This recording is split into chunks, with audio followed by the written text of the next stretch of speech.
I'm Slavica. I come from Bosnia and Herzegovina. At the moment, I'm living in Bulgaria in Sofia. I'm 29 and I'm working in the one outsourcing company. Can you tell us what do you think about the reducing of the measures in Bulgaria and the passing from a state of emergency to emergency pandemic situation? Well, I think it's really good that they're like stopping with some measures because at the end it would be like more expensive to pay a hospital for the mental health for all the people that are going to be impacted with the whole quarantine, because I think it's really impacting like every person staying at home and like not being able to go out or to see anybody. Of course, we are humans, we are social beings, so we need human interactions in everyday life. So I'm up to release step by step the measures. Actually, I'm very happy because of that. Now, at least I can go to the park, I can go to the terrace. I don't feel anymore like in the prison. Can you share with us something about the situation in Bosnia and Herzegovina?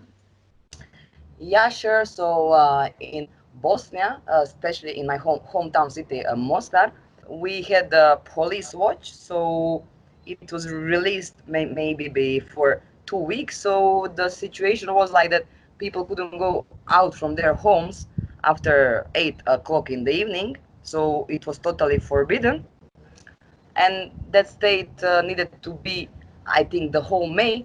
But then just before 2 weeks, somehow they decided that they are going to cut the police watch and to release all the measures. So now in my hometown city and in whole Bosnia, it's like here in Bulgaria, like the parks are open, the terraces are open, so only schools and I don't know, kindergartens are still closed, but everything else is working just fine. Like that, so just through the one day they decided to change everything. So it's also really strange to me personally. Can you go back to Bosnia and Herzegovina? Sven, it's really hard topic to talk about it, because there are so many different information that people are giving to us. For example, my mother, she's working actually in my hometown city with the people who are coming from abroad. So they should contact her and like to stay in quarantine for 14 days. But now I heard that I should have some special permission from consulate here, from the Bosnian consulate, that I should take tests for corona. But for example, from the other side, Bosnia it's opening borders with Serbia, so you can just freely go. But I'm pretty confused, like, so I'm trying to contact the embassy of Bosnia here in Bulgaria, so to get some real information, because also on the internet, like on the official site of the consulate from Bosnia, you are not able to find any confidential information actually from the people from Bosnia that are abroad. So I would be also pretty maybe scared and confused, to go at this point in Bosnia, because I am not sure like if I can come back. I think maybe for the moment I will be patient and like I will stay here some more time, because in Bulgaria now the emergency situation is prolonged until 14th of June. Which was the hardest measures to comply with during the quarantine? Oh, to be honest, like there were many. First, then the hardest one was because I couldn't see my friends. I was actually like trapped in my flat, and the only walk that I was having was to the shop. That was all. So I think for me it was just the lack of social interaction, actually, seeing people.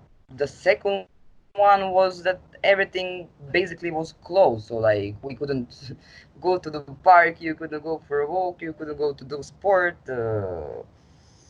I don't know, also bars, of course. I mean, everything. But the hardest one was like to not being able to see people, because the first weeks everybody was scared. But then with the time, became somehow more chill, like you were at least seeing some particular people in your flat or in their flat. So, but yeah, it was the hardest. How your life changed during the state of emergency? Well, it's changed, I'm still processing the whole situation in my head.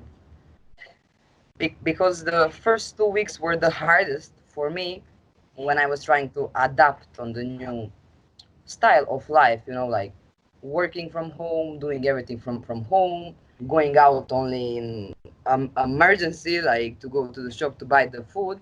So I adapted like the first 2 weeks. So now for me, it's the hardest to adapt again, like through the normal life, that we actually can start doing some things. So I think I'm still adapting and processing in my head that this situation is almost over. It's not over, it's over like somewhere in the half. So I'm feeling strange, to be honest.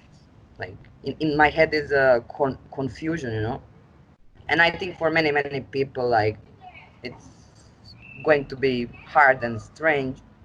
Especially, I'm also still happy that I'm having job, that I'm able to work from home.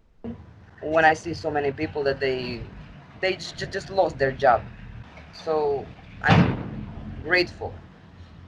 Can you define the pandemic situation with one word? It's illusion. Illusion, yeah. Because all to me seems so unreal that this is actually happening, that I'm alive at this point of life, point of world's history, It just, it doesn't seem real, anything.